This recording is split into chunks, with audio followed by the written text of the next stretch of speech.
ஏன் தேடி எனக்கு கிடைக்கல, ஏன் நான் காத்திருந்தும் இன்னும் பெற்றுக்கொள்ளவில்லை? கர்த்தருடைய நாமத்துக்கு மகிமை உண்டாவதாக. ஏன் ஆண்டவர் இந்த அனுபவத்தினோட என்னை நடத்துகிறார்?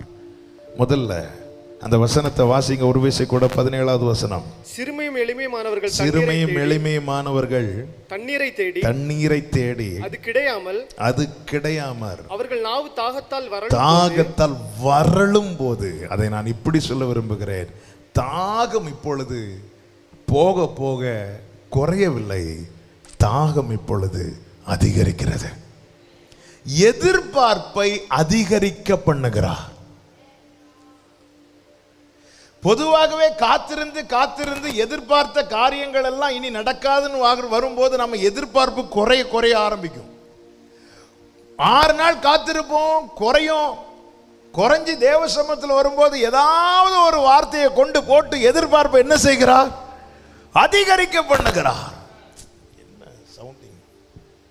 எதிர்பார்ப்பை அவர் அதிகரிக்க பண்ணுகிறார். என கேட்கிற ஒவ்வொருவருக்கும் சொல்லுகிறேன், தேவனுடைய நடத்துதல் ஒவ்வொரு விதமாய் நடத்துவார். அவருடைய நடத்துதல் நமக்கு, அதாவது என் வழிகள் உங்கள் வழிகள் அல்ல, என் நினைவுகள் உங்கள் நினைவுகள் அல்ல. எனவே ஒரு நாள் ஆண்டவர்ட்ட என்ன நான் ஒரு பாதையை காண்பித்து என்னை இப்படி நடத்தும் என்று கேட்கக்கூடாது. ஆண்டவர், நீங்க ஒரு பாதையை போட்டிருப்பீங்கல்ல, அதை எனக்கு காண்பித்து அதில் என்னை நடத்துங்க ஆண்டவரே. ஆமென். ஏன் தேவன் தேடி எனக்கு கிடைக்கவில்லை, காத்திருந்து இன்னும் பெற்றுக்கொள்ளவில்லை? 5 வருடமா, 10 வருடமா, 15 வருஷமா? ஒருவேளை கேட்பாங்க, உலகம் கேட்கும் போது ஒன்றை புரிந்து கொள்ளுங்கள், நீ காத்திருந்து உனக்கு என்ன கிடைத்தது என்று கேட்டால் நீங்க சொல்லுங்க, என்னுடைய தாகம் அதிகரிக்கிறது, என்னுடைய எதிர்பார்ப்பு அதிகரிக்கிறது. வருஷம் போக போக எதிர்பார்ப்பு குறையோன்னு பார்த்தா வருஷம் போக போக எதிர்பார்ப்பு அதிகரிக்கிறது. ஹல்லேலூயா. 75வது வயதிலே ஆபிரகாமுக்கு வாக்குத்தத்தம் கொடுத்தாரே, அவன் விசுவாசித்தான் என்று வேதம் சொல்லுகிறது. வருஷம் போக போக விசுவாசத்தில் அவன் பலவீனமாய் இருப்பான் என்று பார்த்தால் வருஷம் போக போக விசுவாசத்தில் அவன் வல்லவனாய் இருக்கிறான். நாட்கள், ஆண்டவர், இந்த ஒரு காரியத்துக்காக நான் ஜெபித்து இத்தனை ஆண்டுகள் ஆகிறது ஆண்டவரே, இனி நான் ஜெபிக்க கூடாதான் இருக்கும் போது ஒரு வார்த்தை வந்து நம்மளை தொடும். வார்த்தை வந்து இன்னும் ஜெபம் பண்ணு. எத்தனை முறை இந்த காரியத்துக்காக இனி நான் ஜெபிக்க மாட்டேன். நம்ம இப்படி எத்தனை தீர்மானம் எடுத்துட்டு இருக்கும் போதுதான், அது சர்ச்சில் வரும்போதானாலும் சரி, பைபிளை திறக்கும் போதானாலும் சரி, அப்படியே ஒரு வார்த்தையை கொண்டு வந்து தாகத்தை அதிகப்படுத்துகிறார், எதிர்பார்ப்பை கூட்டுகிறார். அவ்வளவுதான். இனி இந்த மாசம் முடிய போகுது.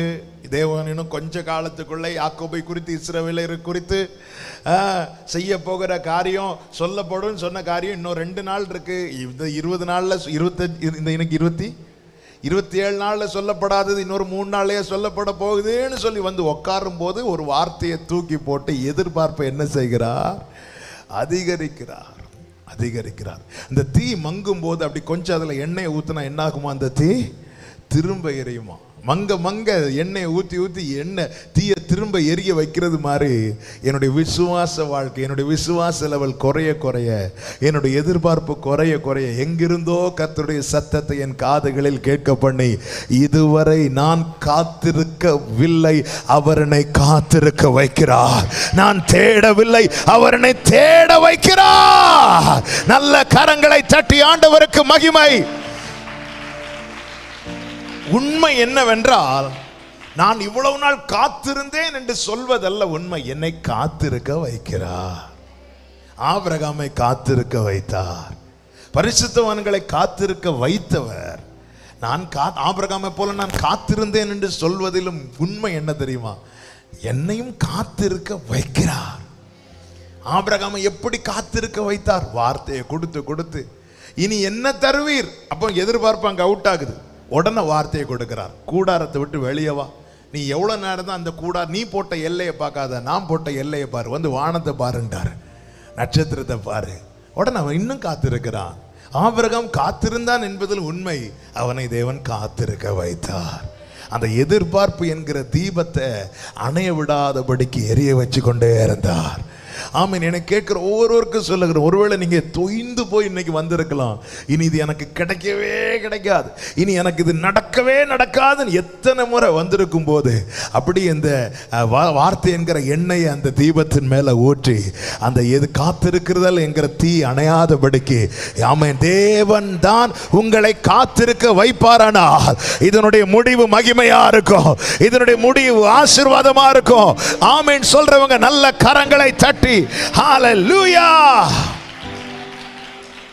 பவுல் சொல்லுகிற வார்த்தையை கேளுங்கள். கப்பர் சேதமான போது பவுல் என்ன சொல்லுகிறார்? அப்போஸ்தலர் 27:20 வசனம். அநேக நாளாய் சூரியனாவது நட்சத்திரங்களாவது காணப்படாமல் மிகுந்த பெரும் காற்று மழையும் அடித்துக் கொண்டிருந்தபடியினால், அங்கே காற்று அடிக்காதடா, இல்ல காற்று அடித்துக் கொண்டிருக்கிறதுனால் இனி தப்பி பிழைப்போம் என்று இனி தப்பி பிழைப்போம் என்கிற நம்பிக்கை முழுமையும் அற்று போயிற்று, முழுமையும் அற்று போயிட்டு. இது அந்த 275 பேரோடு கூட சேர்ந்து பவுலும் சொன்ன வார்த்தை.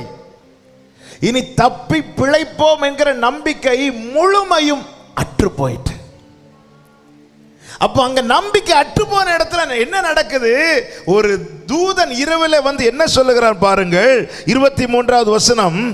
பவுல் சொல்லுகிறார், ஏனென்றால் என்னை ஆட்கொண்டவரும் நான் சேவிக்கிறவருமான தேவனுடைய தூதனானவன் இந்த ராத்திரியிலே என்னிடத்தில் வந்து, பவுலே பயப்படாது, நீ ராயனுக்கு முன்பாக நிற்க வேண்டும், இதோ உன்னுடனே கூட யாத்திரை பண்ணுகிற யாவரையும் தேவன் உனக்கு தயவு பண்ணினார் என்றான்.